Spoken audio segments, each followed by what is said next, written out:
Welcome, everyone, to the Chicago Football Connection podcast. I'm your host, Steve Letizia, joined by my co-host, Luke O'Grady. We have another guest on today. We're joined by Tom Kavanaugh, host of the Bears Blog Boys podcast. Sorry, I almost didn't get that right. Bears Blog Boys, great podcast. I've been on a few times. Tom was one of my very first guests. Before Luke was my co-host, I had Tom on to break down the draft a really long time ago. So, Tom, thanks for coming back on. Make sure to follow him on Twitter, too, Tommy K_NFL Draft. Tom, thanks for joining us. How you doing today? I'm good, man. I'm ready to talk some defensive linemen. I know this is going to be one of the most hotly debated position groups of the Bears offseason. So, I'm ready to get started. Yeah, I mean, arguably, it's the Bears' biggest need. If you don't take into positional value or anything like that, they have Justin Jones on the roster, and that's pretty much it.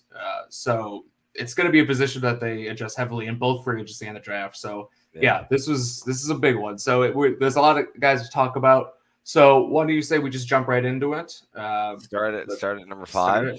Start at number 5. We're going to start with the draft.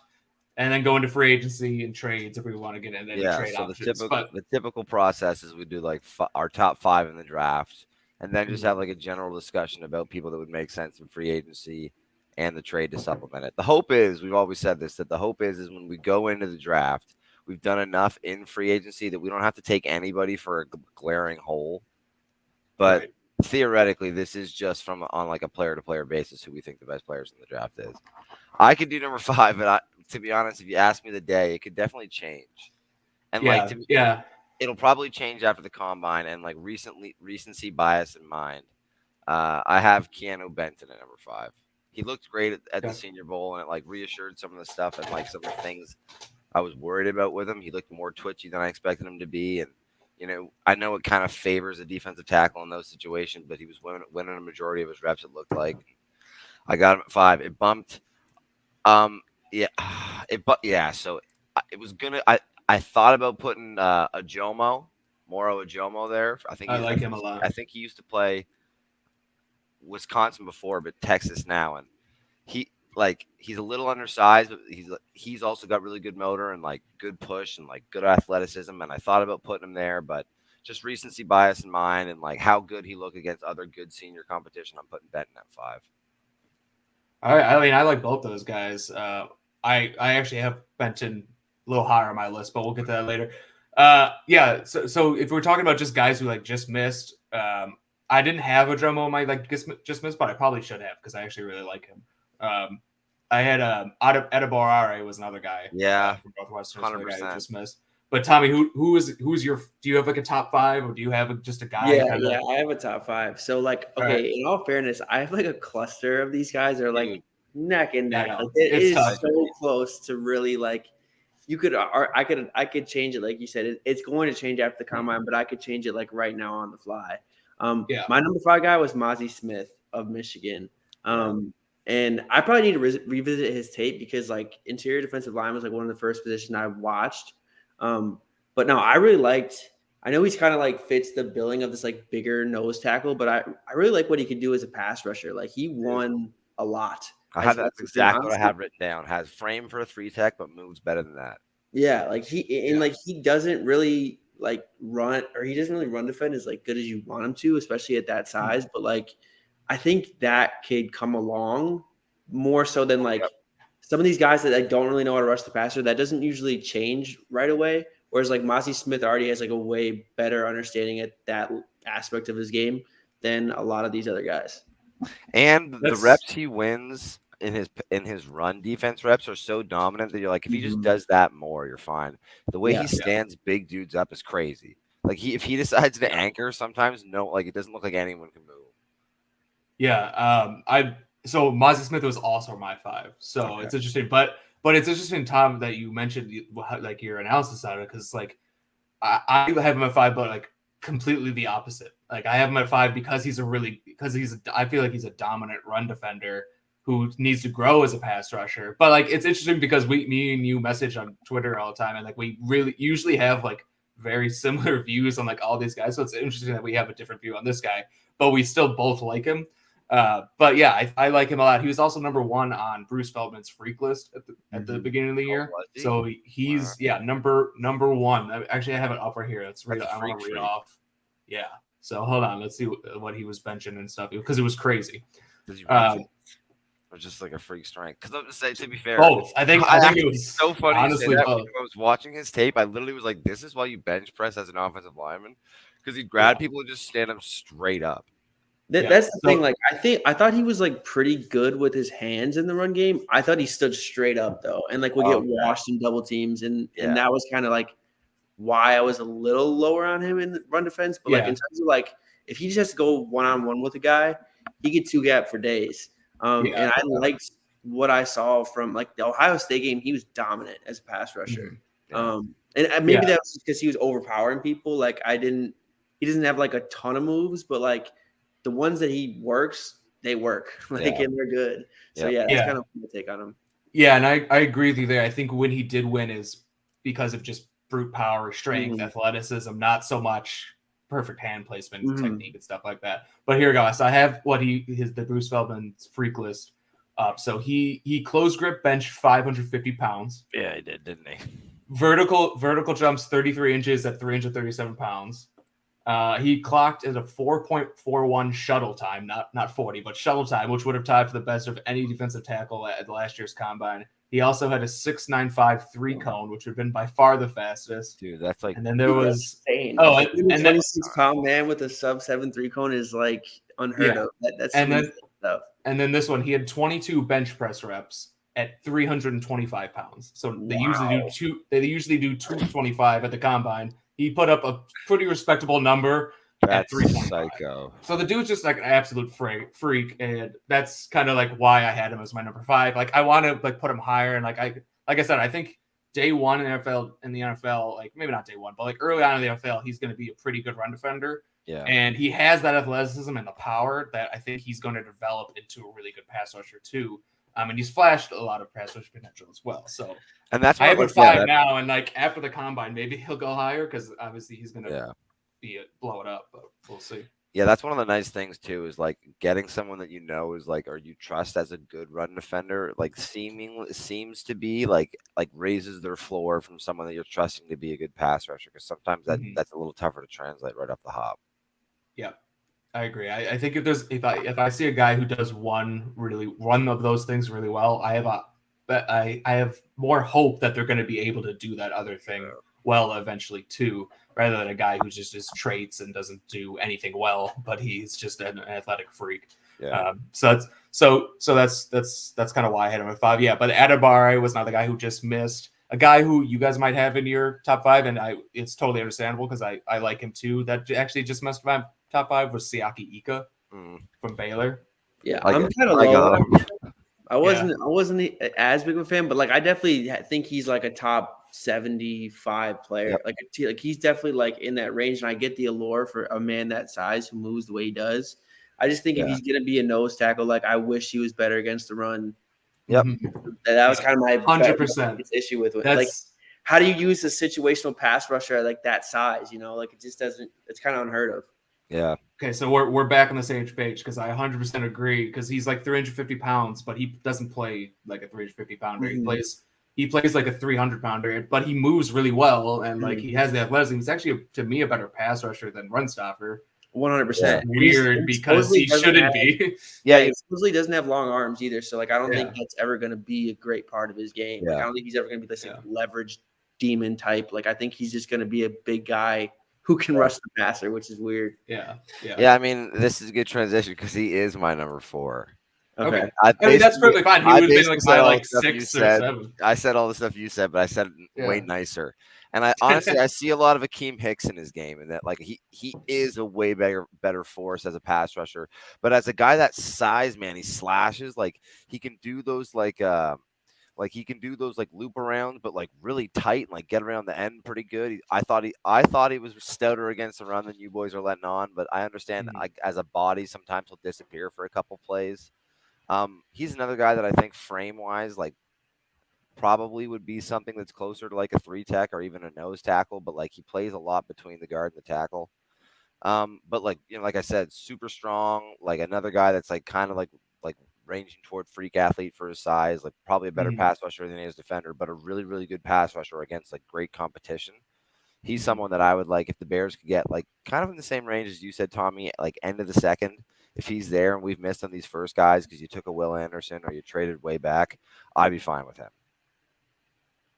Yeah, I think that's a fair assessment for sure. You got to rush the passer. That's more important than that's a good point. That's a good point. I think I mean, I'm ready to these guys, but yeah, I think you do have to put a little more emphasis on rushing the passer than stopping the run, even though stopping the run's important. Rushing the passer is obviously way more important. Yeah. So, lost my camera, whatever. So okay, Tom, who do you have at number 4 then? So you guys might get on me for this one. Maybe I'm drinking too much of the PFF Kool-Aid, but I'd call Brooks as my number 4 guy. Okay. And if you watch Carl Brooks' his tape at Bowling Green, it's like hard to come away with like a lot of takeaways because he's clearly on a different athletic playing field than his competition in the MAC. He's just so much better than everyone else. He's playing out of position too. He's like a 6'4", 300-pound edge rusher at Bowling Green. So like, there's just not a whole lot of like translatable qualities. But then down at the Senior Bowl, when they moved him inside, I mean, that first day, I thought he was the best defensive lineman at the Senior Bowl. He dominated. He won like every single rep. Kind of tailed off in the one-on-ones as the week went on. But in the team, he was in the backfield every single practice. And like, he looked like he belonged at 3-tech. Like there was never like a play where even against the run, which is probably like his biggest concern, can he hold up inside against the run, where he got washed off the ball. So like, I think he already has a great idea of what he's doing as a pass rusher and has all the tools. I guess the one real big knock with him was obviously competition level on tape, and then he's just not the longest guy in the world. But like, I think he measures up with a lot of the top guys. The only difference is he went to Bowling Green. Yeah, he just missed for me too. He was also in my list of just missed right behind Ika. I like him too. It's interesting he was not invited to the combine, which is interesting. That's what I'm like. I mean, that was obviously like an oversight or a snub or something. So, but yeah, no, I agree with everything you said. Like it's hard to judge him because the level of competition. He also played on the edge a lot for Bowling Green, and that's not going to be where he's going to be playing in the NFL. So it's they got that projection there, and I watched a game of his. I won all 22 of his, and it was against either Ole Miss or Mississippi State, one of those schools, and he really didn't do much. Like he flashed the athleticism that you saw. I mean, they were also double teaming and triple teaming him, but he kind of didn't really do anything the entire game. So that kind of made me sour on him a little bit more because that was his one game against better competition. But I think as like a developmental 3 technique who can maybe move to the outside on the edge from time to time, like there's a lot of potential there with his movement skills and his athleticism. And I think he is a little bit more advanced than a guy you would expect him to be for Bowling Green. But yeah, I do think he's just a little bit behind those guys for me. But it would have been really nice to see him at the combine again because he could have been one of those guys who goes to the combine, blows it up, and then is a second round pick or something like that. So that's interesting. My 4 was, and I'm going to be lower on him than I think everyone else, but it's Brian Bresee. I was not a big fan of Brian Bresee. I mean, it's funny because I could see like the athleticism, like the lateral agility that he has and everything, but I just felt like I was kept on just watching his tape and I just wanted more. I was like, okay, I just need to see a little bit more. And his best reps for me came on the edge, either on the edge or as like a zero technique on passing downs. And that's not a position those are 2 positions he's not going to be playing in the NFL. So I don't know. To me, he was getting washed away by double teams from time to time. Like I just didn't love it, but I mean, I don't know. I'm curious what you guys think about him. Dude, me and you have done this with players before. I'm so ready to not put him in my top 5 at all. I actually have him at 3, and I was like legitimately willing to put other players ahead of him, but I was like, I don't want to look fucking crazy. I mean, everyone has this one. I just like don't love it. Like I don't know. Man, my notes for him almost the exact same. I went good, not great, maybe end, little underwhelming at times. Has some nice pass rush room, but still really undefined and doesn't have a lot of suddenness. Yeah. I mean, that's kind of what I was thinking too. I think it depends what games you watch of him. Yeah. Like, because there are some games like where the last game of the year against Tennessee, like he was brutal. Like it was really bad. Like it was not good. Like especially against the run, I feel like that's where his ugliest reps come. But if you watch it on the game like North Carolina, like he's dominating and looks crazy athletic at that size. And I think that's kind of the appeal with him. Like he's a projection. Like the pass rush consistency is not there. I agree with you, Steven. I think his best reps came kind of out of position. But like I still think there's some, even though they're like few and far between, there are like reps at 3-tech where he is just blowing past the guard and using legitimate moves. You just wish the consistency was there more times than not. And like the run game is a legitimate concern. Like his pad level is terrible and he's a bigger, longer guy. So like, I don't know if that ever gets better at the next level. And I don't know if you guys knew this, but like he had a bunch of other things going on in his career. Like he lost his little sister during last season. So like there was a bunch of other things going on with him that like I'm kind of not willing to give him a pass. But like I do understand why maybe he didn't live up to the 5-star hype that he got recruited as a Clemson. Yeah. I think he like also had an injury the year prior. So like it's kind of just been an up and down road for him. And his and like I said earlier too, his pass rushing kit is nice. Like when he gets in his bag, that is kind of what you bet on these days. Is you bet on the dudes that can rush the passer. Yeah, I mean, he did have he had the injuries and he had the loss of his sister. I think that did come into play in this year for sure. So you kind of have to take that into account. You definitely have to take that into account. These are human beings who can have bad days and everything. And I did watch the North Carolina game, and he was dominant in that game. But again, that was the game that a lot of his production came on the edge, which he maybe he can play on the edge. And I'm not saying that he can't play on the edge in the pros, but I just feel like everyone's projecting him as a 3 technique. But then I also watched the Notre Dame game and the Florida State game, and he absolutely did nothing for 60 snaps each, and it was getting blown away by double teams and everything like that. So I don't know. He'll probably go to the combine. He'll probably go to the combine and blow it up. And he needs to, because if he doesn't, then I think he's really going to start to fall. Like I think that's kind of his last saving grace, given the tape wasn't great. But like I do think he's a freak athlete at that size. When it's the lights on, he moves differently, maybe more so than like anybody in this class at that size. Yeah. Well, hold on. Jalen Carter does, but I think Jalen Carter is a good athlete, but I think Jalen Carter's is like freakishness is like more of a strength power base to where like Z's like first step is insane. Like once it at its peak, it's insane. Does it come often as you want it to? No, but like at its peak, it's as good as anybody in the class. Yeah, I mean this is a good transition. I have him at 3. Yeah. I said above average athlete. He's got a really awesome motor, and he's got a good attitude. I like just you want him on your team. You want to be a guy that like you play around. Like I said, he's got some really, really nice pass rush moves, and he's still unrefined, which actually to some extent you could work to his benefit. It can get better too. You can see that. And then I said, I think he maybe makes more sense at an end, especially in that size. But he does such a good job of getting his guy to like upfield so quickly that he could do a good job setting an edge without needing to be too strong at the point of attack in the NFL. And I got him at 3. I think you guys I think everybody kind of really is pretty familiar with Percy. Yeah, and I don't know if you guys noticed this though, but like Clemson's defensive line as a whole just like doesn't really. They don't really have like a method to their madness. They just kind of run and go. Like they do. One of them. And I think I saw the same things with Myles Murphy. So I'm not trying to give him the benefit of the doubt like at every turn, but like I think there is something to that. Yeah, it is. It is interesting. Like whenever, especially in an obvious pass rush situation, there's no like coordination to it. It's like 4 guys in a phone booth just doing their pass rush moves.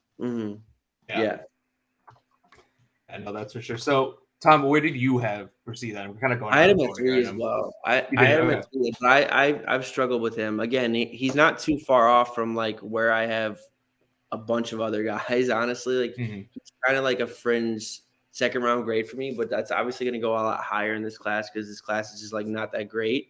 And the NFL bets on tools, and he's toolsy. Like he is. Yeah. No, there's no way around that. So I am at 4. You guys at 3. Like we're pretty close there, and I might move him up after the combine if he blows up. So my 3 though was Calijah Cancey from Pittsburgh. The dog, a dog. That is a good way to put it. Like, dude is just a good football player. The only thing that's keeping him from being higher is he's like 6 foot, maybe 275 pounds, maybe. 280. Like, we'll find out at the combine. We'll find out at the combine. If he's 280, that's a win for me, and he's 290. You draft him tomorrow. If he's 290, he'll weigh in at the combine like something he didn't play at. Like that's the thing. Oh, yeah. Like, we're not gonna really know. Like like we're not gonna. And that's fine. Just so people will shut up about it. Just wear a chain or something. I'm a fan as well.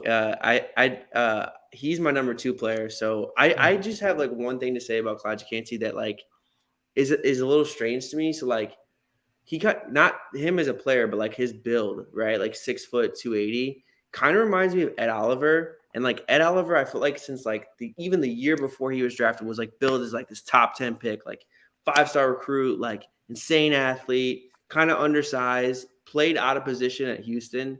But like Ed Oliver like didn't really know what he was doing at all as a pass rusher coming out of college. And he was a better run defender at his size in college, but in the NFL, like didn't matter at all. He was undersized and he's still a bad run defender to this point. The thing with like Calijah Cancey that I don't understand is like if he's getting viewed as this like day 2 pick, he's been a way better pass rusher than Ed Oliver was at the time. It looks like every bit of an athlete as Ed Oliver. I'm not saying either of them should be top 10 picks. I just think there's a middle ground here that Calijah is not getting the benefit of the doubt when he's like been a way better player in college than Ed Oliver was at Houston. Yeah, I 100% agree with you. If you watch their tape, he's perfect comp. But if you watch the tapes, it's not even close. You'd rather have Calijah Cancey over Ed Oliver. And I mean, Pitt in the ACC, you can make an argument it's not that great of a conference, but it's better than what the competition that Houston was playing, where Ed Oliver went. So, yeah, I 100% agree with you. And he has started to get back up. Not back up, but he's starting to get into those first-round mocks more and more. Right. I think, Mel Kiper had him at like 10, which I think is too high. Yeah, that was a guy that size. But, like, he's starting to get into, like, to the Eagles or the Chiefs at the end of the first round. I think that makes sense. Yeah. From a tape standpoint. Now, if he weighs – I know, you can't take, like we just said, you can't take too much into account the weigh-ins at the combine, but like if he weighs 260, which, I don't think is out of the question, 270, like, I don't know about that. But if he's 280, I think he's slim. That's perfectly fine for him. He is slim. People like to compare him to Aaron Donald because they both went to Pitt. No, like he's not Aaron Donald. It's so funny. It feels like the last 2 years, anytime it's a defensive tackle that's like 280 pounds, everyone will go, I know Aaron Donald. It's like, Aaron Donald's a freak. Yeah. To be fair, though, if you went and threw on some Cancey right now, you could see why, because he's kind of a slasher, like Donald did. He's explosive. He's like, again, I mean, I feel like they say this all the time for people his size, but maybe end. He's got great balance. Like it's actually just so crazy. Like he'll like pretty effortlessly take on like double teams. For a guy that's undersized, he looks so strong at it. But I think the biggest thing, like you said, Tommy, is he does win a lot of different ways. His pass rush package is like pretty impressive. It's like very mature. It's really good, and he's surprisingly strong. He's my number 2. I think I fully have a first-round grade on him. Yeah, I mean, and you said like he like stands up against double teams. I think he actually stands up against that and like is more stout than Brissy, Ika. Like both those guys, and they're way bigger than him. So like, and like his pass rush moves, like you said, wins a variety of ways. The balance, I'm glad you said that. That's something that really stood out. Like he doesn't get knocked over. His hand use is top tier. Maybe even more like technical than Jalen Carter, I'd say. I'm bullish. But so I mean, the only thing that's keeping him from 2 for me was the size. I think you do have to knock him down just a little bit for the size, but the tape itself was probably the most impressive, besides maybe Jalen Carter, but definitely up there with him. Yeah, because like he does like hold up against the run better than you think. You just gotta wonder if that's gonna happen in the NFL. Like if that like it could just because he plays in the ACC and like he's not, like he doesn't really have to go up against like the big maulers that the NFL will provide him, and you wonder if that's going to be as consistent.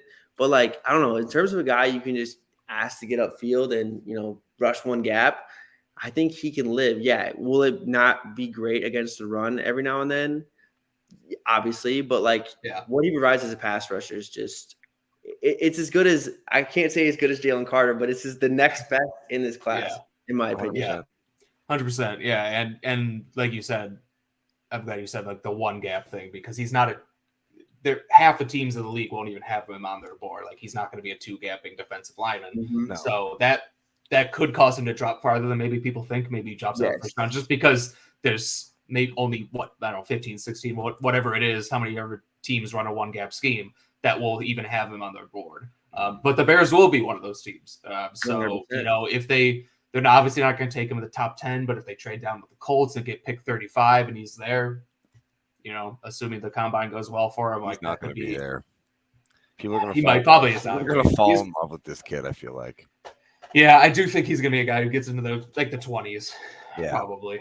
But you never know. If you're a team that gets him in the 20s, man, you got to be happy.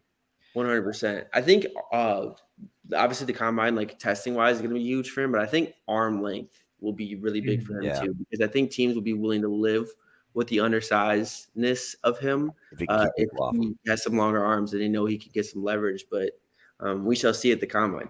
Yeah, we shall see. And if you're short-armed and people go, oh, well, some people, someone like an Aaron Donald can do it. It's like, yeah, you can't just bank on someone being an Aaron Donald. There's only one Aaron Donald. Yeah. Oh, okay. I'll just be Aaron Donald. Yeah. But I mean, I think the Ed Oliver comp is good. And if you were told that you were going to get Ed Oliver with the 28th pick in the draft, you'd probably be like, okay, that's fine. Like Ed Oliver's where did he actually go? Like 11th? Yeah, he went 9, I believe. 9? Yeah, that's way too high. But like 25, 26, 27, 28, like you'd be like, okay, I'm willing to get out of Oliver there.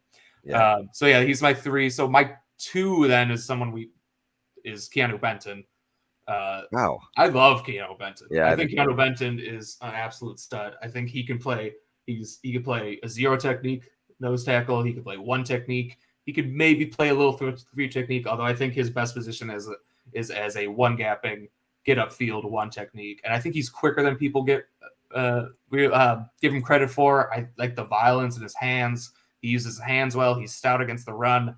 He can get upfield. Like I don't know. I struggle to find weaknesses in his game. I just really like the way he plays, and maybe I'm high on him with number 2, and maybe that changes as we go. But man, I just think that he has a first round grade for me.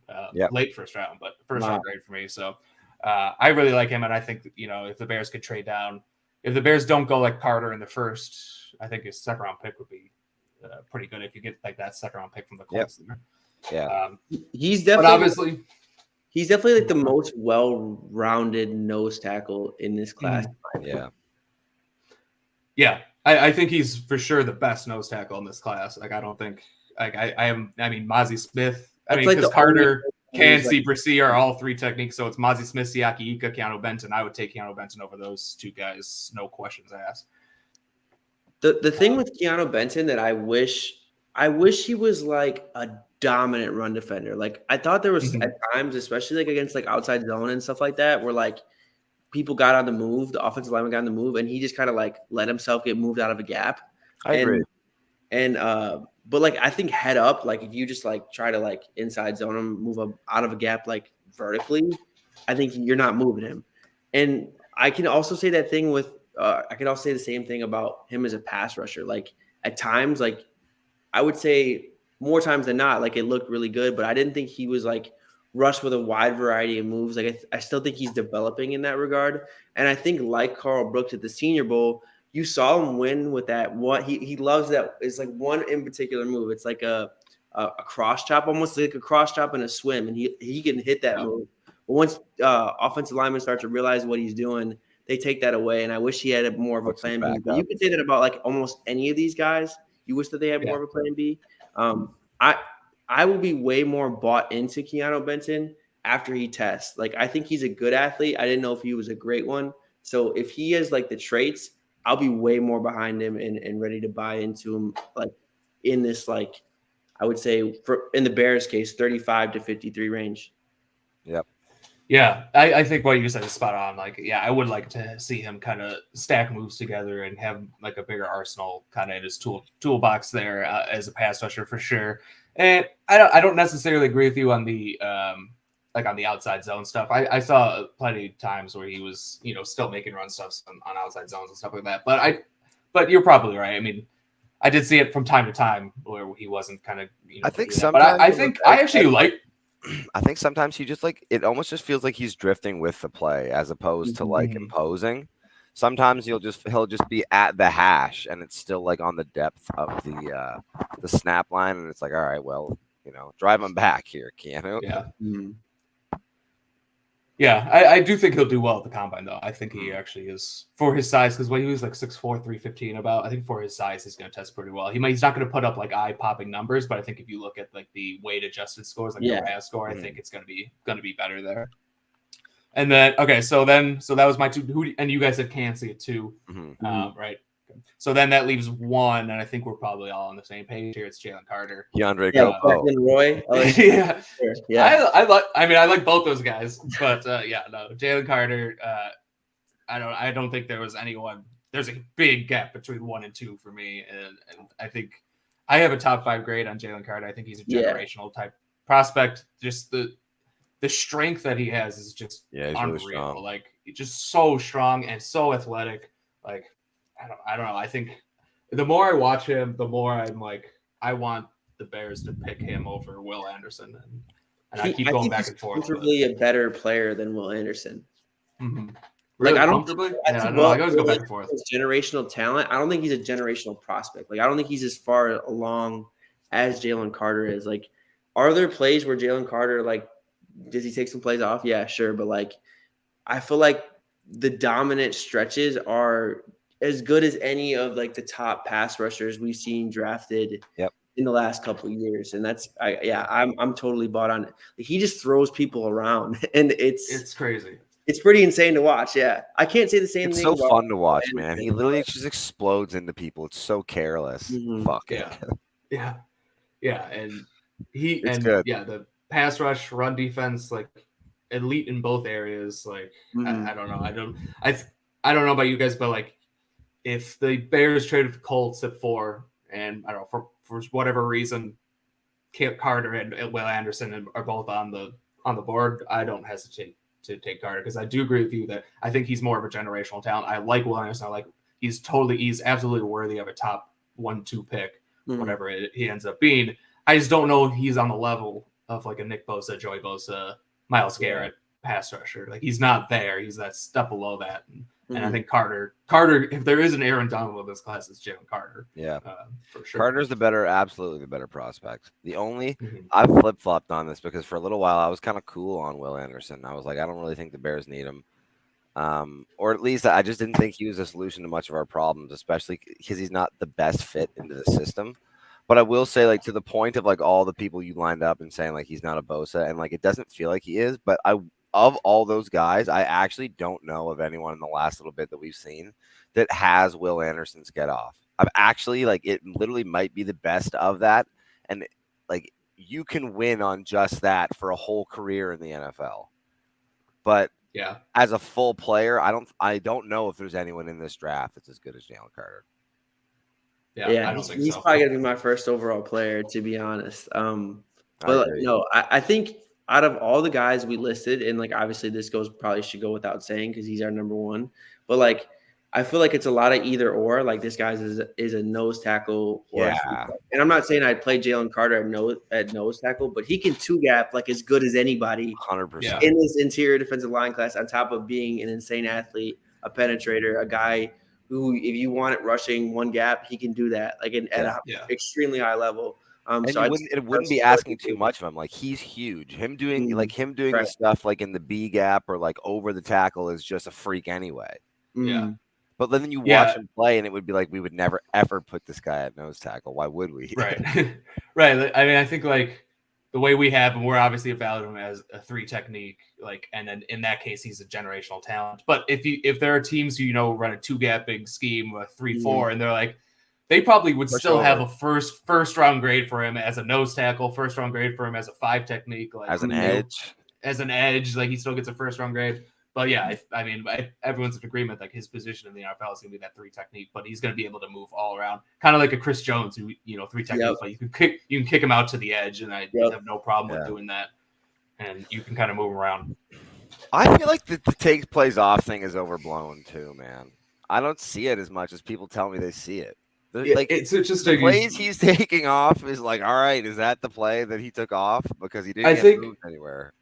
Yeah, I think I do kind of agree with you, and that's coming from someone who at one point tweeted that he definitely takes plays off. But like since I've like watched him more, I'm like, is he taking plays off, or are teams really just double teaming on him on every single play? And it's funny like that you mentioned that because the game in the college football playoff was at Ohio State. I think the first game was against Ohio State, and everyone was saying how he didn't do anything, and like this was a terrible game for him, and I don't want him anymore. And I was like, yeah, he really didn't do much. Like he didn't. But then I rewatched that game and I was like, he's dominating this game. Like he actually did he had like 5 or 6 pressures. Like it was weird going back to that. I was like, this looks like watching just him individually. I was like, this looks like a completely different player than the guy I was watching live. So it was very weird to see. Do you know how a good game that game was? Zach Harrison.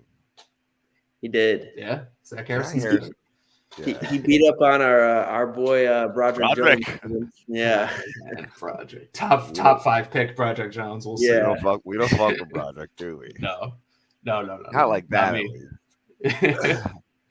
No, I think I think we're all in agreement. Yeah. He's there's no asterisks. If you drafted him, if he was a terrible pass rusher, you'd still draft him, and he's probably the best pass rusher in the draft. I think that's a great way to look at it. Yeah. Can I get your guys' take on one player? Of course. I don't see it at all with. I don't get the Gervon Dexter love, man. I thought he had some of the worst tape I watched of any of these guys. I get the allure of like he looks like he should be amazing, but he's just not. He just like doesn't look like he tries a lot of the times. But like there are flashes where like when the light comes on and it does look good, but like there's like I saw like 4 of all the games I watched, and I watched like 4 games because I was like, what am I missing here? And I think he was better last year too, so maybe I should have checked out last year. But man, I just didn't. I didn't see it with him at all. It's kind of what you get. Yeah, I didn't see it. Yeah, I don't even know if I got probably 9 or that's you're talking about the kid he's from Florida. Mm-hmm. Yeah. I had the same thought. I go straight up. Actually, I don't want to talk bad. Like you don't really know what a player's like, and I haven't really read into his profile much, but definitely I don't know. I thought it looked a little uninspired. Yeah, because Dane Brugman was a 2nd round grade on him, and I was like, whoa, like I'm far off. I have like a mid day 3 grade on him. So, and I know he's supposed to test out the gym, so maybe that will change things, and there's some untapped potential. But dude, I tell you what, somebody draft him. Yeah, I didn't see it either. To be honest, I have like my Bears big board that I'm put together that I'm going to post after the combine, and I didn't even include him because I don't. Not that he like isn't worth drafting like that, but I just don't think the Bears would be interested in him. Like he's not a 3 technique. I don't see him as like a 1 technique. Somebody knock on some wood here. he's like a 5.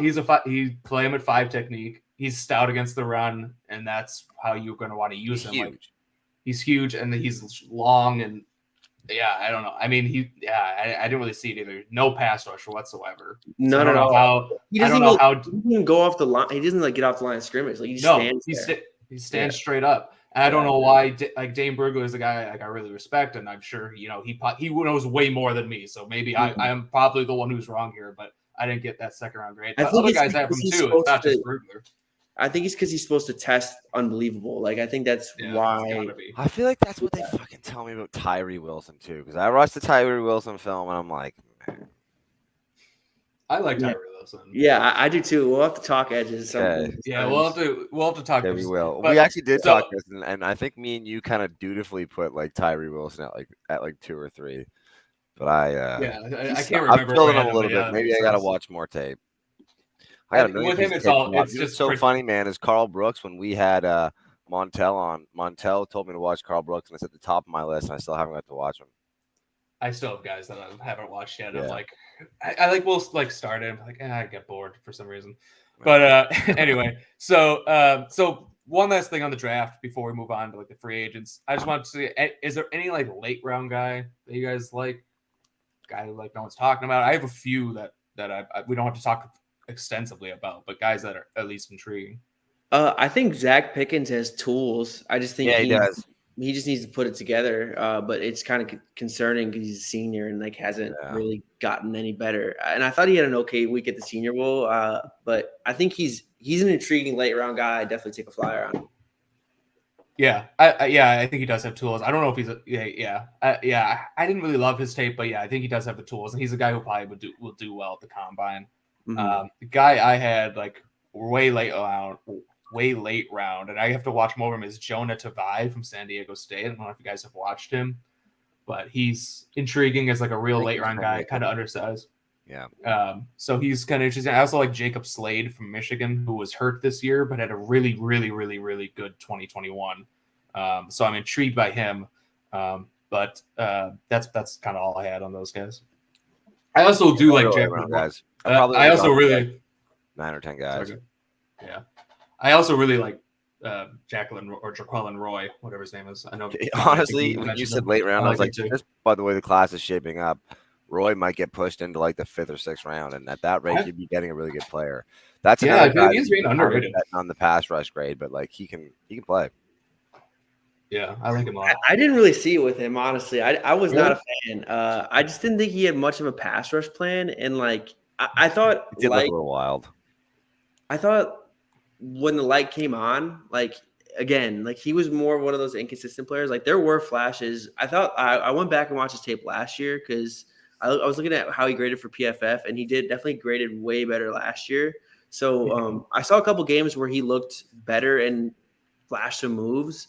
But I don't know. I just feel like he kind of went absent in a lot of the games that I watched. Again, he was one of the first players I watched because he declared pretty early. So maybe I'll have to go back and rewatch him. But he definitely looked like he had some athletic traits to work with. I thought he was bad against the run too. Really? Oh, okay. Because I was just gonna say I thought he was actually better against the run than I thought he would be. Kind of going into his tape, just kind of that's kind of where you hear things about guys, and you kind of go into the tape expecting to see something, and then you see. I guess to be fair, that's not really fair expectations. And I kind of almost agree. It's because like we're probably looking at him like a pass rusher, but for the athlete that he is, he probably should be a little bit better against the run. Yeah, I mean, I should probably go back. I should probably go back and rewatch him. Honestly, he was again one of the first players I watched, and that was probably like a couple months ago. So I should probably revisit him because I know he's projected to go a lot higher than I have him. Dude, there are some people I started watching legit months ago now that I'm just like, oh, I can't even believe I actually did. I don't remember a single thing about Josh Downs. I have to go watch Josh Downs. There's so many guys like that. I try to keep take clips of guys just so I can go back and look at them because I have such a bad memory. The other night I did a full okay, what are Jalen Carter, Will Anderson even like? I get that. I mean, it's also hard. We do this as a hobby. We all full-time jobs. There's always so much time you could do. So you just kind of you're not going to be able to watch every snap of every player. So sometimes you might watch 4 or 5 games of a guy, and those are his best 4 or 5 games. Or you might watch maybe 2 games, and those are his worst games that guy's ever had. So it's hard to, really narrow it down when you aren't doing this as a full-time job. So 100%. All right. So I think that's good on the draft. Let's move on to the free agency. So I actually think it's a decent free agent class. Some of these guys might get, franchise tagged and everything. But I kind of have it broken down into nose tackle, 3 technique. I think, Tom, I remember when I went on your podcast with Snyder, we talked a little bit about, free agents, everything, and D tackle was something we talked about extensively. So I kind of know your feelings, and just based on your Twitter handle now, I think I know. Away. I can't. What? Okay, so I'll just pass it over to you. Who do you like as your free agent D tackle? Well, I gotta keep it real. Stay true to my brand, my Twitter brand. And I think Javon Hargrave is far and away the guy that I would target, just because he's really the only one that's had elite production. If you look at all the predictable, translatable stats from year to year, he's dominant in every single one of them. He has been since he's signed with the Eagles. So I get that he's on the older side. I understand that, and I get that that's a concern. But again, I don't think free agency is a place you go to look for long-term answers. Like you're looking to fill spots in a window, and the Bears window is the remaining of Justin Fields' rookie contract window. So I have no problem giving him the money that he wants for the time being and upgrading a position the Bears clearly value right away in a time frame where you have money to spend. Because I think I'd rather pay to get the elite production than to bet on a younger guy to get better, which we really haven't seen in 5 years. So that's kind of where I'm at with it. Who's the younger guy you're talking about? I mean, if you follow me on Twitter, it's no secret. I'm not the biggest fan of Daron Payn, but like I also totally understand the allure and why the Bears would go after him. Like he had a good season this year. So yeah.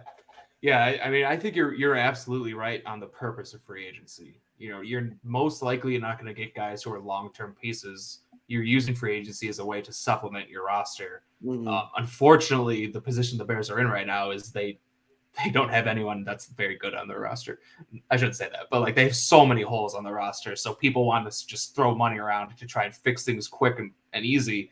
But yeah, free agency should be used to supplement your roster. And Javon Hargrave would be perfect as that 3 technique, a very important position for the Bears, obviously. And he fits in the window of Justin Fields' contract, as you were mentioning. And then once you have to pay Justin Fields, hopefully you have a 3 technique that you've drafted at some point who's able to take over for Hargrave and take over that starting role. So I get that 100%. I think signing Javon Hargrave, he's obviously a 3 technique only. So if you take him and you have your heart set on Jalen Carter in the draft we just talked about, like, are you trading down?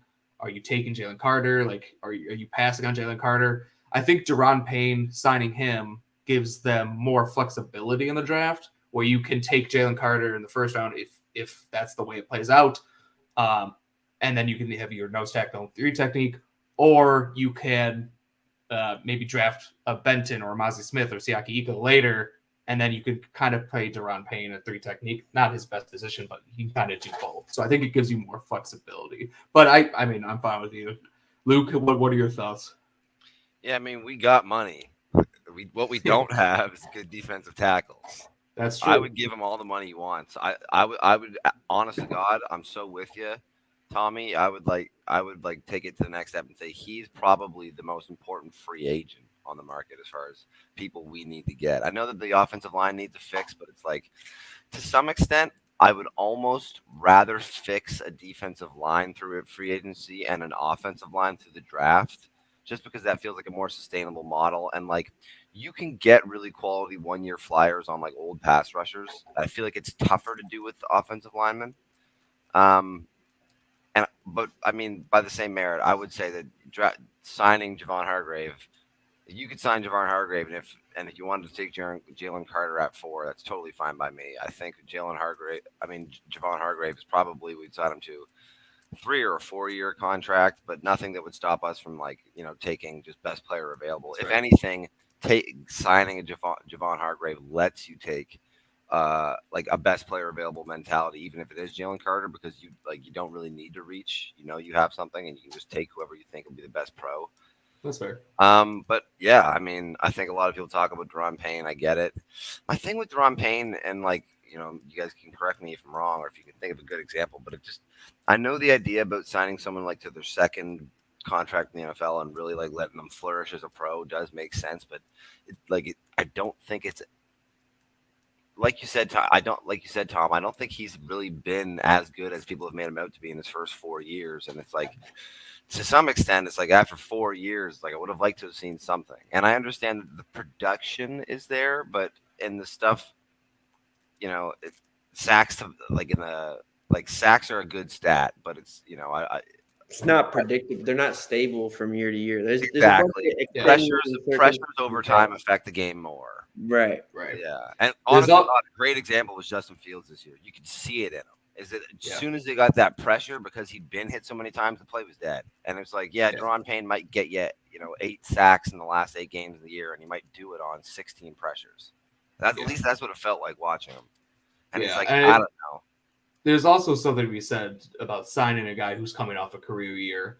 like Daron Payn is. Like he's so And I just want to like clarify when I was talking about Daron Payn, I prefer to sign Javon Hargrave as well. I was giving the counter argument for Daron Payn, but I do think Javon Hargrave is the way to go. And we're gonna have to come back on here and go, yes, yeah, 25 years old.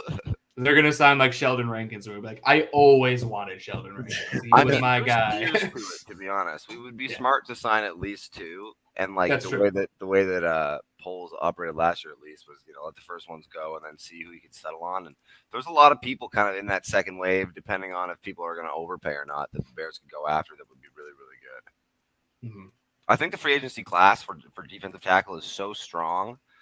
It's one of the reasons why I've leaned more toward being okay with something like Will Anderson in the draft over Jalen Carter, just on a trait basis, because I think it's easier for us to address the defensive tackle position in the free agency than it is for us to draft the edge. The thing is, like, Javon Hargrave would not stop me from drafting Jalen Carter. Like, I feel like the NFL is such a multiple game now. I know like we all like want it to be perfectly structured to how the 4-3 Matt Eberflus, Lovie Smith were intended to be, but like there's so many. It's situational based football. Like there's so many different ways you can get all these guys on the field. Like 100%. And the ultimate goal with what we saw from, I guess, at least in the NFC with the 49ers and Eagles, you want to build a rotation. Like you want to have multiple guys who can win, and you can keep those guys fresh. So like I think adding a Javon Hargrave and then drafting a Jalen Carter only allows you to further that even more. Yep. And then I feel like if you just want like a true like two-gapping nose, that's not hard. That's not like extremely hard to find. You know what I mean? Whereas like Javon Hargrave, Jalen Carter, they have rare skill sets. Those are the guys I want to pay premium assets for. Yep. So that's why. I mean, look at the Eagles last year. They had Javon Hargrave and they had Fletcher Cox, and I went, yeah, we still want Jordan Davis. Exactly. And it made it so that this year they can walk away from Javon Hargrave, get a third-round pick, and punch a second-year Jordan Davis into the starting lineup. Mm-hmm. Yeah, that's a very good point. Yeah, I think that. I mean, both of you guys are making great points. Maybe I did think kind of before this. I was like, yeah, if you sign Javon Hargrave, you probably not going to get Jalen Carter. But you guys changed my mind. I actually agree with you guys now. I don't think that would prevent you from getting both, because, like you said, I do think it's easy to like get into that. We need a 3 technique. We need a 1 technique. And stuff like that. But you're right. You just get good players, and like you said, it's you got to play multiple defenses. You're never going to be lined up. You're not lined up every snap with a 3 technique and a 1 technique. Like you got to just get good players who can rush the passer and stop the run. So I think that makes complete sense.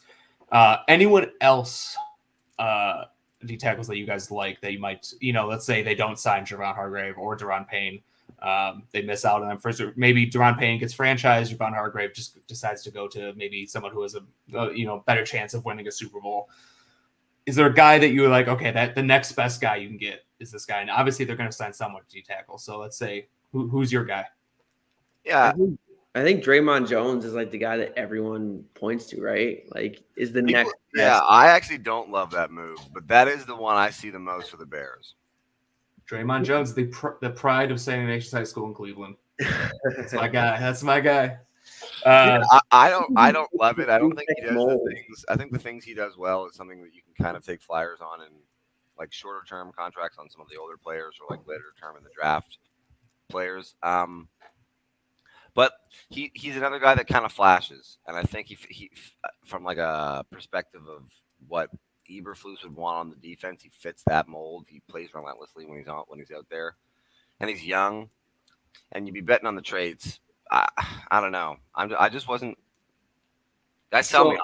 Yeah. So I'm not going to be the one who sells you on you. But I just want to, because I don't know, because I'm going to be honest. I have not watched a lot of Dre'Mont Jones. I was just trying to think about the Broncos defense. They're do they run a 3-4 or 4-3? They run an odd front. They're like a Vangio, or last year they were, and I guess they're a fan. Yeah. He was there with the Vangio disciple last year, and he's been with Vangio basically his entire career. So the thing I know about Dre'Mont Jones is he's very quick, a little undersized, good pass rusher, not a good run defender, but as we kind of discussed, you want to get guys who can rush the passer, and if they can, stop the run is kind of secondary to that. I do think even though he didn't do it, I think his best bet isn't probably in a one gapping scheme. And again, this is just going based on what I've seen and read on like Twitter. I'm not going to say that I've watched a lot of Dre'Mont Jones tape. So correct me if I'm wrong. But that's kind of what the vibe I get from him, kind of guy better in a one gap penetrating scheme, even though that might not be what he's done in the past. 100%. I actually did watch a couple games of him just because I wrote an article and he was in it. That's like I would not have just randomly watched Dre'Mont Jones. Yeah. But yeah, I think you're very accurate with what you said. He's definitely a penetrator guy who wins by getting in the backfield as a pass rusher, obviously, and as a run defender. Like he's very splash play as a run defender. But when he's not making splash plays, it's really ugly. Like he's just not a guy who's going to hold the line of scrimmage at all. So I think he's a way better fit for this scheme. Is he going to be a long-term answer, a desirable starter, I would say, or like a desirable star player at 3-tech that the Bears probably want? I would not say so, but he can definitely be a part of what the Bears are trying to build, at least for the short term. Yeah. I'm not sure. So like an incremental increase over something like a Justin Jones. To be honest, I don't think they're very dissimilar players. That's kind of what young, and I think he's kind of trending in the right way as far as having his workload increase and still being good at the things that you want him to be good at. Honestly, I would say someone like a Dalvin Tomlinson interests me more. That's actually was going to be my guy as well. I've always been a big fan of Dalvin Tomlinson. I think he would fit in what they want to, kind of a nose tackle, but a one gapping, penetrating nose tackle who gives you a little bit of pass rush, but mostly is going to stop the passer. But I really like Dalvin Tomlinson too. He's probably my second guy after that tier, with Dre'Mont Jones kind of in that same tier. I think, honest to God, you could go out and sign a Dalvin Tomlinson and sign a Javon Hargrave and draft a Jalen Carter, and I would be totally fine with it. Yeah, that'd be something. We would go from having something that was a complete issue for us be a strength for us, and you got to have strength somewhere. Yeah. And I think those would be three quality investments of the resources we have. I think you can get Dalvin Tomlinson for a good contract. I think we have enough money where you can probably throw a dumb contract to Javon Hargrave. And if you can get a cheap Jalen Carter for 4 or 5 years, I mean, if he's good enough, it'll probably be 3 before he signs his extension. But that would instantly turn that into a real strength for us. And we know that Poles wants to emphasize the trenches. Yeah, 100% agree. Yeah, I think Dalvin Tomlinson would be perfect just because I know the returns on nose tackles are usually pretty good, coming out of college, but just you feel good about a guy who you can rely on right away. I feel like Dalvin Tomlinson is the perfect, just steady Eddie, you know what you're getting. You want him to be a part of what we think is going to be a young group. I think he's a really good person to add in this window to kind of jumpstart everything. Yep. And especially in a 4-3, to some extent, he would be an awesome player to play alongside of Javon Hargrave. Mm-hmm. If you imagine that both of those players, even to be fair, Justin Jones right now is probably being forced to take on a larger load than if he were to be playing opposite someone like a Dalvin Tomlinson. Even that would put Justin Jones in a way better position. Yeah, definitely free him up to full space eater. And like you said, and I think I completely agree. I never really thought about it that way, but it really is, as far as projecting.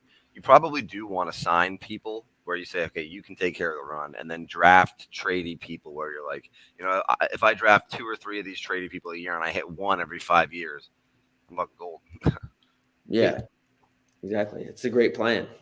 Yeah, and I think that the guys we've talked about, Dre'Mont Jones, Javon Hargrave, Dalvin Tomlinson, they really allow you to approach the draft in a way that's smart, and you don't have to reach. You get 2 of those guys. Let's say you get even if you do miss out on Javon Hargrave and you go and you get Dre'Mont Jones and Dalvin Tomlinson, you don't get any of the top guys, but you get 2 solid guys. It really lets you attack the draft in a way that makes sense. And if you don't come away with a D tackle in the top couple rounds, because that's the way the board fell, you wouldn't hate going in to next year with Dre'Mont Jones, Dalvin Tomlinson, Justin Jones, and maybe another free agent or something, or maybe a day 3 pick or a 3rd round pick or something like that. It wouldn't be ideal, but you wouldn't hate that.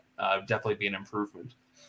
Another guy that I liked was Zach Allen. I believe he's on the Cardinals. Yep. I just kind of started paying attention to him a little bit more. Guy who kind of play up and down the line, on the edge as a nose, as a 3 technique. He kind of moved around a lot, so I think that gives you some flexibility too. Yeah, I think to some extent, if you don't get a Dalvin Tomlinson, if you don't get a Darren Payn, or you don't get a Javon Hargrave, even probably Dre'Mont Jones, just how much has been talked about. So they're probably, where there's smoke, there's fire. There probably is some interest in the Bears there. If it's not in that first 4 range, I think I'd probably even prefer to just go back into the second wave or third wave and get a cheap flyer on. Looking at the list here now, I wouldn't have in mind someone like an Ashawn Robinson or a Matt Ioannidis. He was good for all those years in Washington. Even someone like a Maurice Hurst. I think he's played for a bunch. Dude, that's my guy, but I know it's not worked out for him. But I know. I feel like he's played I'm for still betting on the priors I had on him. You always have those guys that are watching all these draft prospects. I will go in 5 years, Keanu Benton could be out of the league. I'd be like, we should sign him, pick him up. Yeah. He's gonna be I'm still betting on him. I know him. Yeah. So I get that with Maurice Hurst for sure, because I liked him coming out of the draft too. But if you can get one of those first wave guys and add someone like that, I think you have to get one of those first wave guys. I think you have to get Javon Hargrave or Daron Payn. Yeah. Regardless of what we think of both guys and what our preferences, I think you have to get one of them. We have so much money. You have so much money. As anyone else in the NFL. If one of these guys doesn't come to Chicago, you need to fire the negotiation team. Yeah. You need to get one of those guys. You need to get one of the top right tackles too. Again, I don't know what your preferences are. You have to get Texas, dude.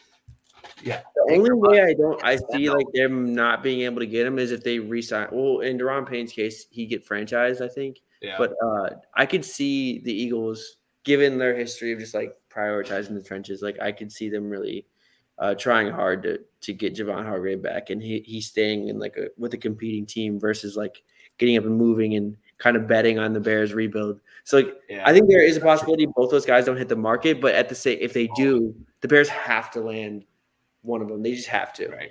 They have to. Absolutely. I really hope it's not Daron Payn. We'll see. I mean, I'll talk myself into anyone. I don't will too. All right. Can I interest anybody in Larry Ogunjobi? I heard the Bears like him. I heard I mean, we'll see. That was a hilarious saga, wasn't it? He had a decent year. Yeah, he did. He had a Larry Ogunjobi year. Yeah. He had a year that was not worth what the Bears were about to pay him, but a pretty okay year. Yeah. Larry Ogunjobi's a good player. I'm not sure he's much of a as far as where the Bears are at now, I don't think he moves the needle unless you're expecting to add him and then add 2 players. He's a rotational guy. You want back not necessarily as a backup, but you want him down the line, down the totem pole of guys you're relying on. And that's how I feel about Justin Jones too. I really like Justin Jones if he's in a rotation and not you're relying on him to start. And he flashed at times last year, but I think overall his play wasn't anything special. But if you cut his snaps in half and he's rotating in, I really like him a lot. So, right, I'm totally with you. If the Bears want to throw a short re-sign for Armand Watts too, I'd be fine with that. Oh yeah, I take that. He's another guy. If he doesn't have, if you cut his snaps in last year in half, I think he's a fine rotational defensive lineman. Yeah, problem is he was playing a ton. Yeah, he was starting. That's not what you want from him. Definitely. All right. So we talked about a lot of guys. We went a little over an hour. We're trying to keep it over. Before we sign off, any trade people, just real quick. We don't have to go into a lot of detail. Anyone you think they might trade for? The only guy I could think of was DeForest Buckner. I don't even know if that's a realistic possibility, but that's just maybe a guy they might look into.